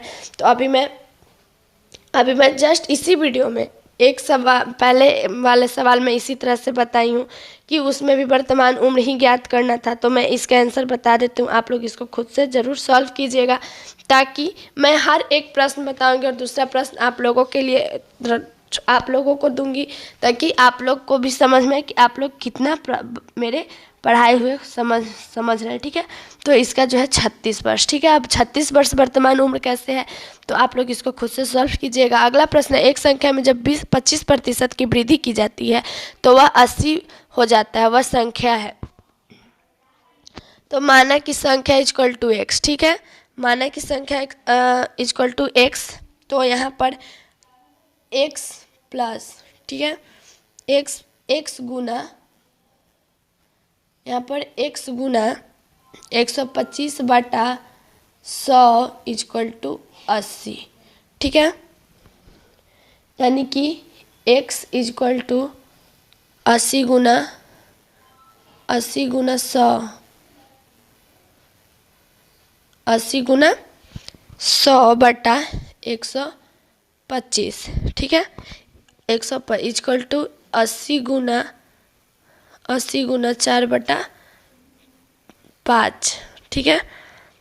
4/5 इक्वल टू 64। अगला प्रश्न है, अगर 5 क्रमागत संख्याओं का औसत 23 है तो सबसे छोटी संख्या ज्ञात कीजिए। तो यहाँ पर हमें क्या करना है, सबसे छोटी संख्या को ज्ञात करना है।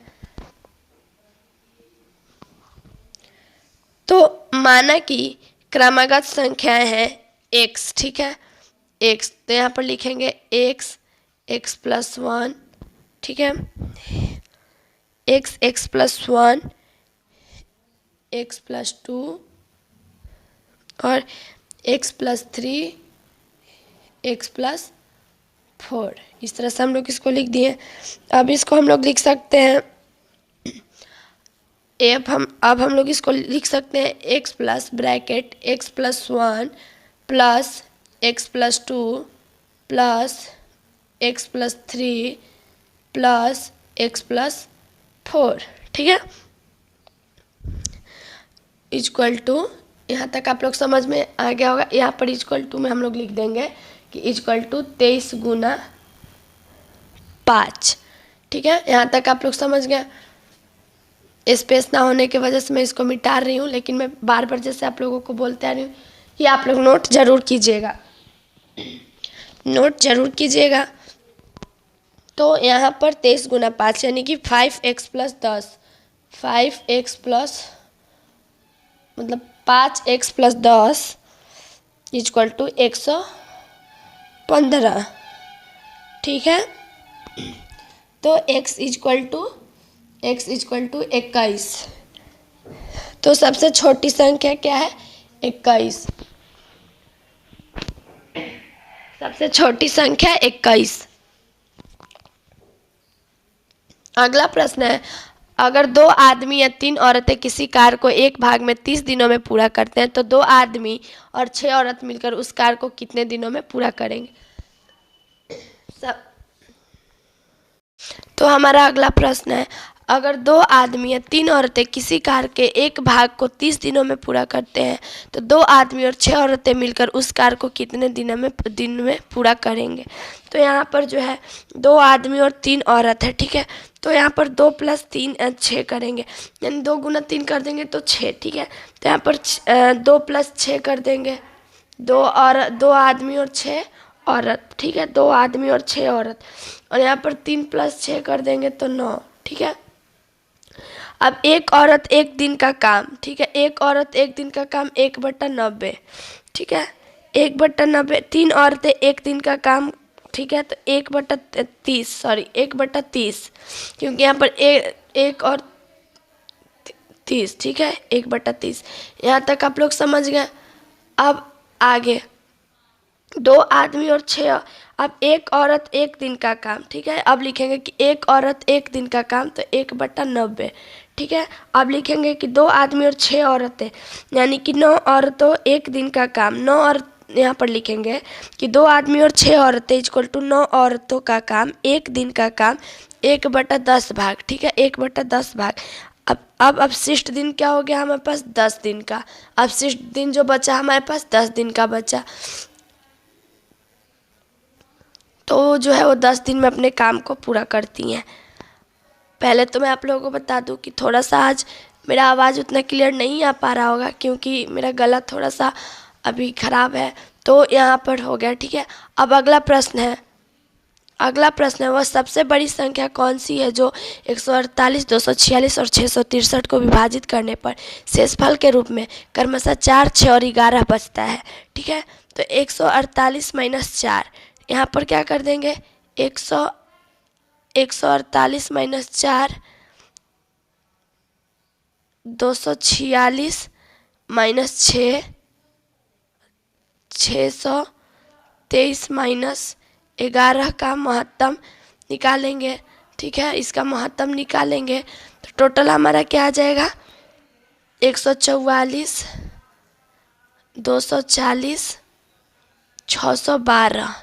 अब इसका महत्तम 12 आ जाएगा, ठीक है, इन तीनों का महत्तम संख्या ज्ञात करेंगे तो 12 आ जाएगा। अगला प्रश्न है, एक पुस्तकालय में रखी गई पुस्तकों में 1/12 पुस्तकें टेक्स्ट बुक की है और शेष बची पुस्तकें में से 3/4 संदर्भ पुस्तकें और 150 पुस्तकें इंसाइक्लोपीडिया की है। पुस्तकालय की कुल पुस्तकों की संख्या ज्ञात करें। तो माना कि कुल पुस्तकों की संख्या x, ठीक है, माना कि कुल पुस्तकों की संख्या x, तो x प्लस 1/2 x गुना, ठीक है, x गुना 1/2 प्लस x गुना 1/2 गुना 3/4 प्लस 150 इक्वल टू x। ठीक है, यहाँ तक आप लोग समझ गए। अब आगे तो x माइनस x बटा 2 3x/8 इक्वल टू 150। ठीक है, तो x माइनस x बटा 2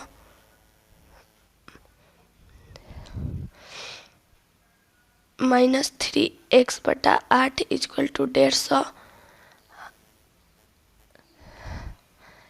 x/8 इक्वल टू 150, तो x इक्वल टू 1200। अगला प्रश्न है, एक टंकी 9 घंटे में भरती है, लेकिन यदि उसे पेंदे में लीक हो तो वह 10 घंटे में भरती है। अगर टंकी भरी हुई तो उसकी लीक उसे कितने देर में खाली कर देगी। तो माना कि भरी टंकी की छेद द्वारा खाली करने में 1 घंटा लगेगा। ठीक है, तो 1/9 माइनस 1/x इक्वल टू 1/10। ठीक है, तो यहाँ पर क्या होगा, 90 घंटे का समय लगेगा उसे खाली करने में। अगला प्रश्न है, वह विकल्प चुने जो तीसरे शब्द से उसी प्रकार संबंधित है जिस प्रकार दूसरा शब्द पहले शब्द से संबंधित है। कंगाल, दौलतमंद और प्रतिशोधी। तो जिस प्रकार कंगाल विपरीत दौलतमंद होता है उसी प्रकार प्रतिशोधी का विपरीत क्षमशील होता है। ठीक है, क्षमाशील होता है। अगला प्रश्न है, वह विकल्प चुने जिसमें संख्या एक दूसरे से उसी तरह संबंधित है जैसे नीचे दिए गए सेट की संख्या एक दूसरे से 7, 9, 252। ठीक है, तो 7, 9, 252, तो 7 गुना 9 गुना 4 यानी कि 9 7 63 गुना 4, 9 7 63 गुना 4 यानी 252। ठीक है, 252। उसी प्रकार यहाँ पर 8, 11, 352 को हम लोग ले लें। इसी तरह से हम लोग सबको सॉल्व करेंगे, लेकिन 8, 11, 352 जो है इससे संबंधित है। ठीक है, क्योंकि 8 गुना 11 गुना 4 करेंगे तो 8 88 गुना 4 तो 352 आ जाएगा। इसी तरह से सबको गुना करेंगे, सब अलग अलग आएगा लेकिन ये जो है वो समान आएगा। दी गई शीट को मोड़कर एक घन बनाया गया। इस तरह निर्मित घन में निम्न में से कौन सा अक्षर समूह एक दूसरे से विपरीत फलक पर आएगा। ठीक है, विपरीत फलक पे आएगा। तो दी गई सेट में घन बनने पर एक दूसरे के विपरीत फलक पर अक्षर इस प्रकार AE। ठीक है, AE DFBC। ठीक है, तो यहाँ पर जो इसके विपरीत में आएगा वो आ जाएगा हमारा DF। अगला प्रश्न है, रमेश मणिदीप का पिता है। रमेश के केवल 2 बच्चे हैं। मणिदीप निहारिका का भाई है। निहारिका कविता की बेटी है। अनन्या कविता की नातिन पोती। सुजीत अनन्या का पिता है। तो सुजीत का मनदीप से क्या संबंध है। तो रमेश कविता की पत्नी है और रमेश मनदीप का पिता। तो मनदीप निहारिका का भाई और निहारिका सुजीता के पति। तो अनन्या जो है वो जीजा साला साठ का रिश्ता है। ठीक है, किसी निश्चित कूट भाषा में you Tonk my place in को क्यू जी के रूप में लिखा जाता है तो उसी कूट भाषा में कंपाइल को कैसे लिखा जाएगा। तो इसे लिखा जाएगा KOLQIVE।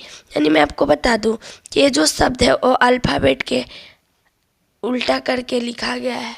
ठीक है, यानी अल्फ़ाबेट के नंबर के अनुसार। अगला प्रश्न है, अक्षरों के उस संयोजन का चयन करें जो दी गई श्रृंखला में रिक्त स्थानों पर क्रमिक रूप से रखे जाने पर श्रृंखला को पूरा करेगा। तो जो इस श्रृंखला को पूरा करेगा वो JURTKU, ठीक है, इस तरह से पूरा करेगा। अगला प्रश्न है, दिए गए विकल्पों में से वह वर्ण समूह जो निम्नलिखित श्रृंखला प्रश्न चिन्ह के स्थान पर डाउन, क्राउ, बम्प, एक्सी, ठीक है। तो यहाँ पर जो प्रश्नवाचक चिन्ह के पास आएगा उसे हमें चुनना है। तो ये जो है दी गई अक्षर श्रृंखला जो है वो न्यूनतम क्रम में, जैसे DC तो पहले C फिर D फिर BC फिर AB, इस तरह से। तो सारे शब्द जो है एक एक अंक के पहले के हैं। तो यहाँ पर जो प्रश्नवाचक चिन्ह के पास आएगा ZACP आएगा, ठीक है।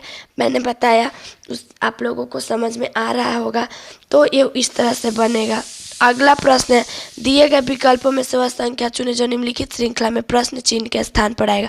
17, 20, 80, 85, प्रश्नवाचक चिन्ह 517।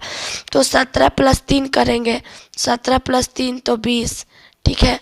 20 × 4 कर देंगे तो 80, 80 + 5 कर देंगे 85, ठीक है।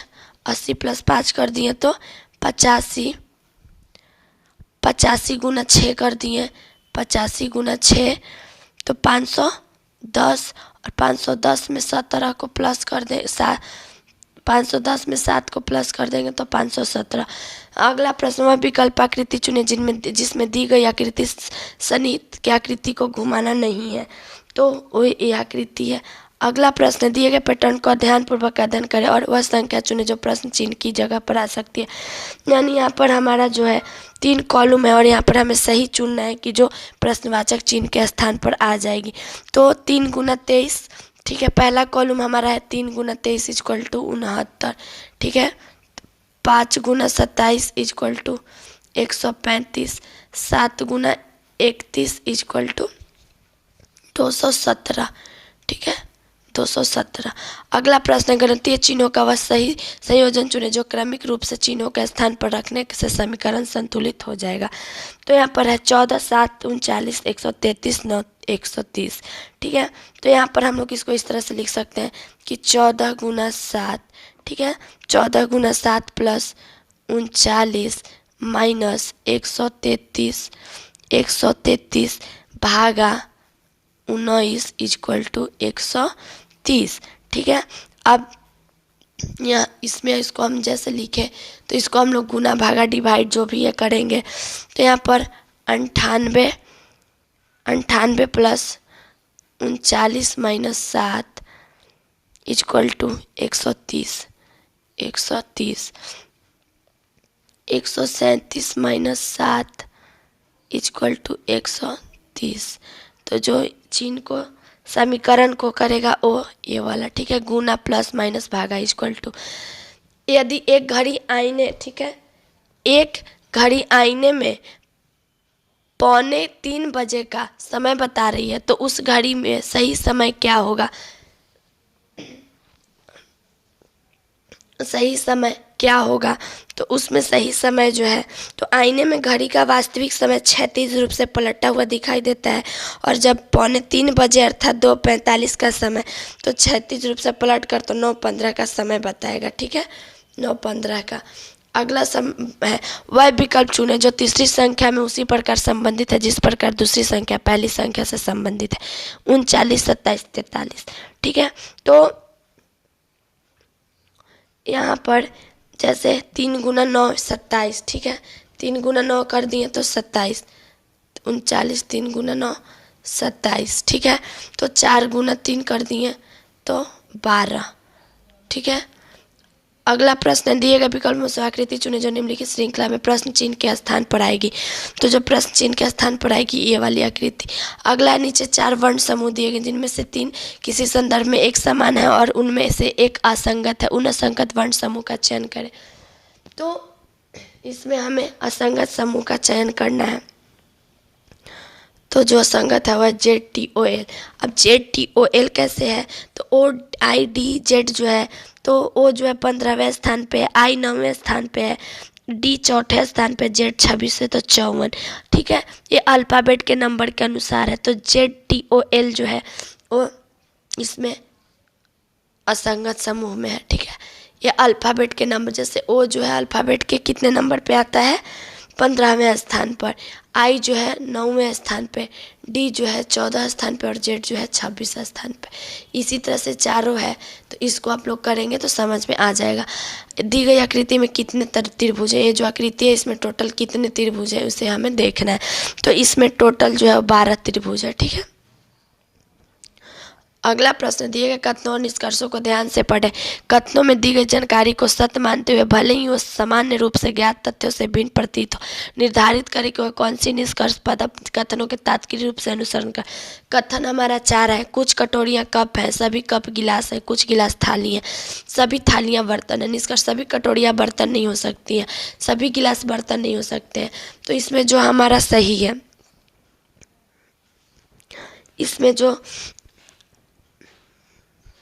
इसमें जो हमारा वह सभी निष्कर्ष अनुसरण करते हैं, ठीक है। अगला प्रश्न है, उस विकल्प का चयन कीजिए जिसके शब्द के मध्य वही संबंध है जो दिए गए शब्द युग के संबंध। हंस हंस शावक, ठीक है, हंस हंस शावक। अब 4 हमारे पास ऑप्शन है, इसमें से हमें देखना है कि कौन सा शब्द युग जो है शब्दों के मध्य है। तो जिस प्रकार हंस के बच्चे हंस शावक कहा जाता है, उसी प्रकार पेरू पक्षी के बच्चे को चूजा कहा जाता है, ठीक है। अगला प्रश्न है, किसी निश्चित कूट भाषा में फोनिक्स को 61, 21, 82, 21, 41, 91, 83 और ड्रम को 41, 21, 813 के रूप में कूटबद्ध किया गया। तो उसी में कार्मेल को कैसे कूटबद्ध किया जाएगा, तो उसे जो है वो ये जो है प्रत्येक कॉन्सोनेंट अक्षर के वर्णमाला के सीधे क्रमांक से भावेल अक्षर के वर्णमाला के उल्टे क्रमांक के अनुसार कूटबद्ध किया गया है, ठीक है। तो ये जो है वो 32, 61, 82, 61, 32, 212। अगला प्रश्न है, यदि दर्पण में को दिए गए चित्र के अनुसार P के ऊपर रखा जाता है तो दी गई आकृति सही दर्पण प्रतिबिंब चयनित कीजिए। यानी कि यहाँ पर क्या है, इंटर्नशिप जो है, तो इसे हमें करना है। तो यदि दर्पण के चित्र के अनुसार P के ऊपर रखा जाता है तो आकृति का सही दर्पण क्या होता है, विकल्प आकृति ए से होगा, ठीक है। तो इसका जो है वो हो जाएगा इससे, ठीक है। अगला है, वह वेन आरेख चुने जो विभिन्न वर्गों के बीच के संबंध में सबसे अच्छे से निरूपण करता है, ठीक है। तो जो अच्छे से निरूपण करता है वो ये वाला। अगला प्रश्न है, नीचे 4 संख्या युग्म दिए गए हैं जिनमें से 3 किसी संदर्भ में एक समान है और उनमें से एक असंगत है। उस असंगत संख्या युग्म का चयन कीजिए, ठीक है। तो यहाँ पर है 40, 63, 21, 493, ठीक है। तो 4 + 0, 6 + 3, 2 + 1 यानी कि 493 प्लस कर दिए 25, 34, 31। तो यहाँ पर 2 + 5, 3 + 4 यानी 2 + 7, 11, 8, ठीक है। 7, 11, 8। इसी तरह से जो है तो यहाँ पर जो है हमें प्लस करना है, ठीक है।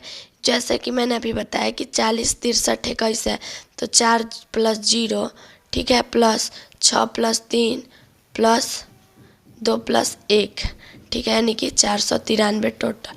इस तरह से हमें लिखना है, ठीक है। तो इसमें जो संख्या युग्म का चयन करेगा तो वो हमारा है 32, 43, 35, 577। नीचे दी गई आकृति में कागज के एक टुकड़े में मोड़ने का क्रम और उस मोड़े हुए कागज को काटने का तरीका दर्शाया गया। इस कागज को खोलने पर यह कैसा दिखेगा, तो यह जो है वो ऐसा दिखेगा। अगला है, नीचे 4 शब्द दिए गए हैं जिनमें से 3 किसी संदर्भ में एक समान है और उनमें से एक असंगत है। उस असंगत वात रोग, काउट, गठिया, आर्थराइटिस, सूखा रोग, रिकेट्स, उच्च रक्तचाप, हाइपरटेंशन, ठीक है। तो इसमें जो है मैं आपको बता दूं कि उच्च रक्तचाप जो हाइपरटेंशन रक्त के संबंधित रोग है, जबकि अन्य सभी विकल्प हड्डियों के अस्थि से संबंधित है। अगला है, वह सही विकल्प चुने जो दिए गए शब्दों के उस क्रम में दर्शाता है जिस क्रम में वो अंग्रेजी शब्दकोश में आते हैं। यानी कि रिक्रेटेशन, रिकॉर्डर, रिडेस, रिक्लाइनर, रिसोनलिक और रिकोनाइजेशन, ठीक है।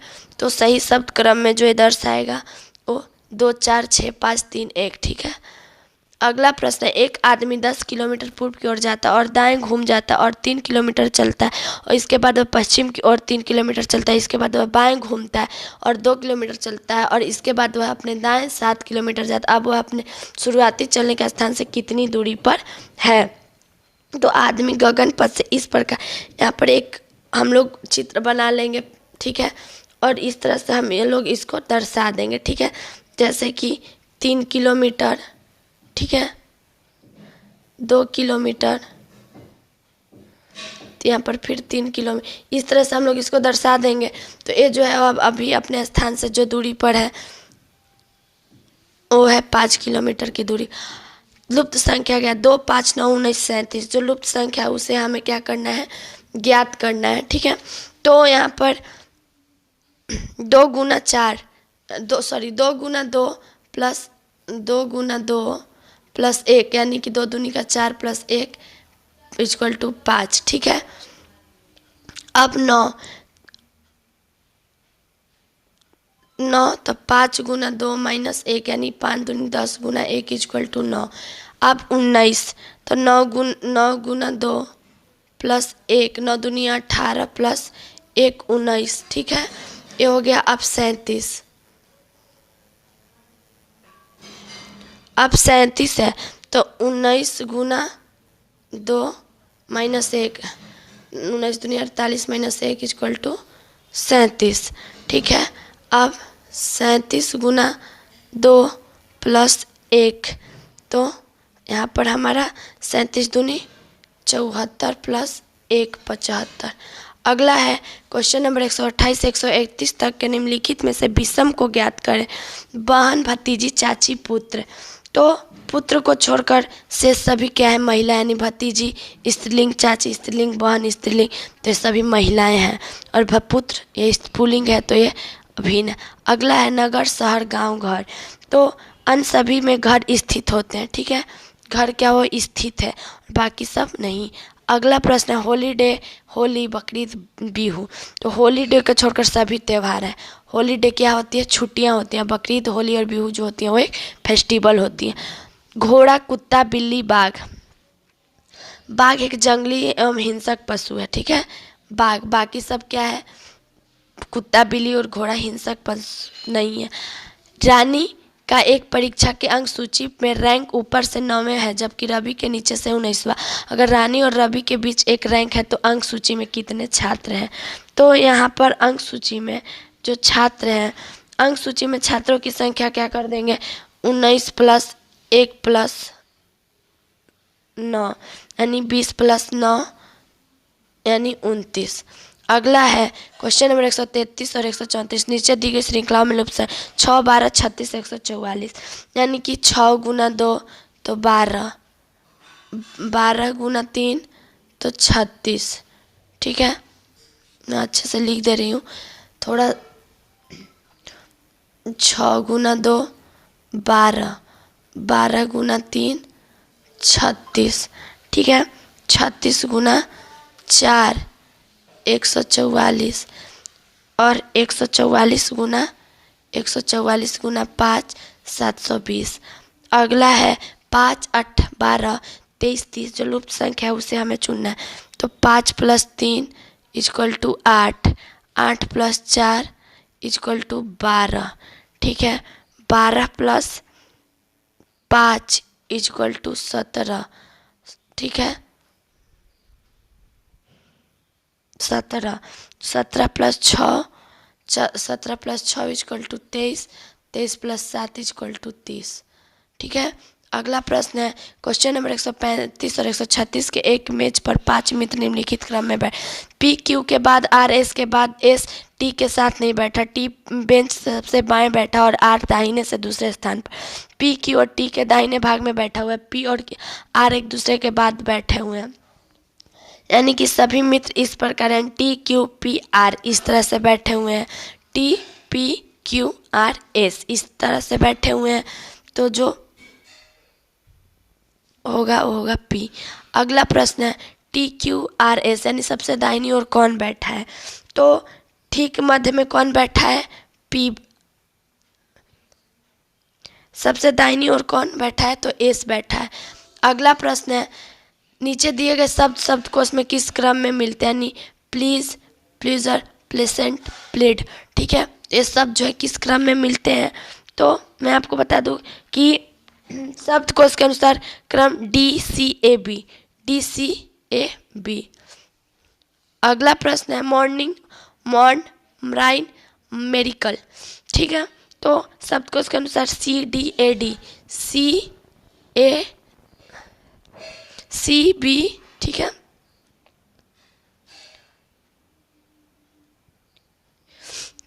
CDAB। पहले मराइन, फिर मेरिकल, फिर मॉर्निंग, फिर मॉर्न। ठीक है, अगला प्रश्न है स्पैट, स्पीट, स्पाउट, स्पॉट। ठीक है, तो यहाँ पर इसको हम लोग सही क्रम में लिखेंगे तो ABDC। ठीक है, पहले स्पाट, फिर स्पीट, फिर स्पॉट, फिर स्पाउट। ठीक है, अगला प्रश्न है किसी खास कोट में अगर कारपेट को BZQODS लिखा जाता है, उसी कूट भाषा में पॉकेट को कैसे लिखा जाएगा? तो इससे जैसे कारपेट, तो C के पहले B आता है, A के Z, उसके बाद फिर A, Z जो है सबसे आखिर अल्फ़ाबेट के, फिर Z के बाद स्टार्ट क्या होगा? A। R जैसे QR, पहले Q फिर R, फिर POP, तो पहले O फिर P। ये जो है अल्फ़ाबेट के एक एक नंबर के आगे पीछे का। तो पॉकेट जो है उसे हम लोग लिखेंगे ONBJDS। ठीक है, मैं उम्मीद करती हूँ कि मैं जो भी बता रही हूँ आप लोगों को समझ में आ रहा है। अगर आप लोगों को समझ में आ रहा है तो आप लोग कमेंट करके ज़रूर बताएं। जैसे कि मैं बार बार बोल रही हूँ कि अगर आप लोगों को समझ में आ रहा है और अगर आप लोग कमेंट करके बताते हैं तो उससे मुझे भी ऐसा लगे कि मैं जो मेहनत कर रही हूँ, मैं जो आप लोगों को बताने और समझाने की कोशिश कर रही हूँ वो मेरे लिए सफल हो रहा है।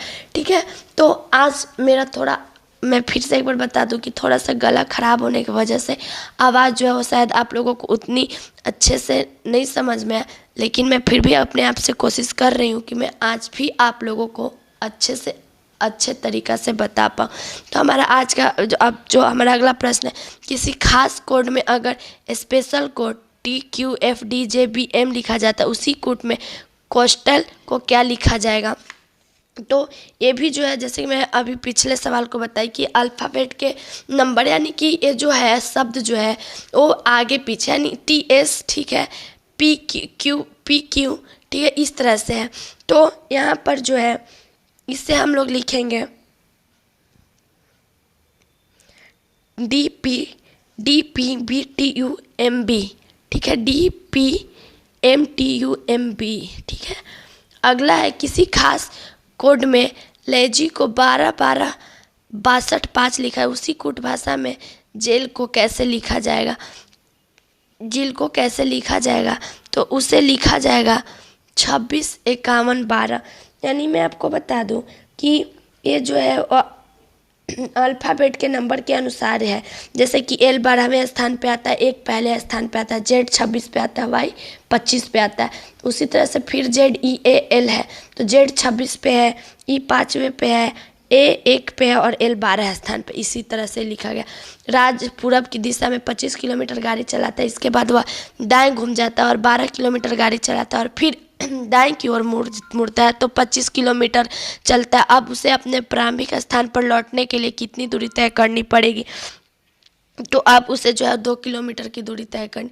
अगला प्रश्न है सरोज पश्चिम दिशा, ठीक है, और 9 किलोमीटर चलती है, इसके बाद दाएं घूमती है और 7 किलोमीटर चलती है, इसके बाद वह बाएं घूमती है और 8 किलोमीटर चलती है, इसके बाद पुनः वह बाएं मुड़ती है और 7 किलोमीटर। अब वह अपने प्रारंभिक स्थान से कितनी दूरी पर है? तो अब 17 किलोमीटर की दूरी पर। सोनू मोनू से 4 वर्ष छोटा है, भानु तनु से 4 वर्ष छोटा है, लेकिन सोनू से 1/4 गुना बड़ा। अगर तनु 8 वर्ष का है तो सोनू कितने वर्ष का है? तो तनु का उम्र 8, भानु का उम्र 8 - 4 कर देंगे तो 4, सोनू का उम्र तो 4 गुना 4 कर देंगे तो 16 वर्ष। अगला प्रश्न है 8 आदमियों की एक औसत आयु में उस समय 2 वर्ष की वृद्धि हो जाती है। जब उनमें से एक आदमी जिसकी उम्र 20 वर्ष है तो हटाकर एक नए आदमी शामिल कर लिया जाता है। नए आदमी की उम्र कितनी है? तो माना कि क्या आदमी का उम्र इक्वल टू एक्स, माना कि नए आदमी का उम्र इक्वल टू एक्स, तो यहाँ पर क्या लिखेंगे? एक्स इक्वल टू 8 गुना 2 प्लस 20, यानी कि 8 दूनी का 16 प्लस 20 इक्वल टू 36 वर्ष।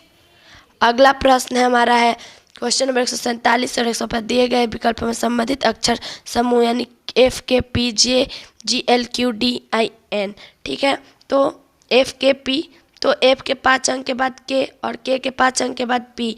उसी तरह से जे जी एल क्यू, तो जी के 5 अंक के बाद एल और एल के 5 अंक के बाद ओ।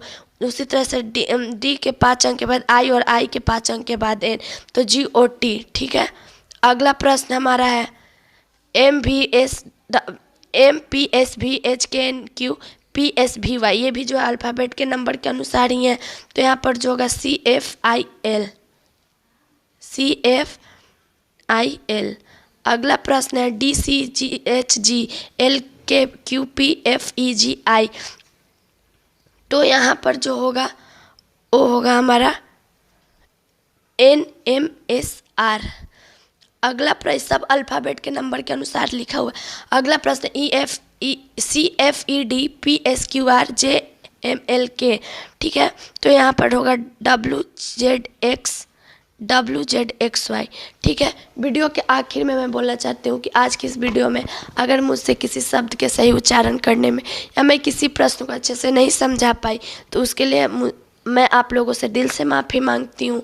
और मैं हर दिन कोशिश करती हूँ कि आप लोगों के लिए बेहतर से बेहतर तरीके से वीडियो बनाकर अपलोड करूँ।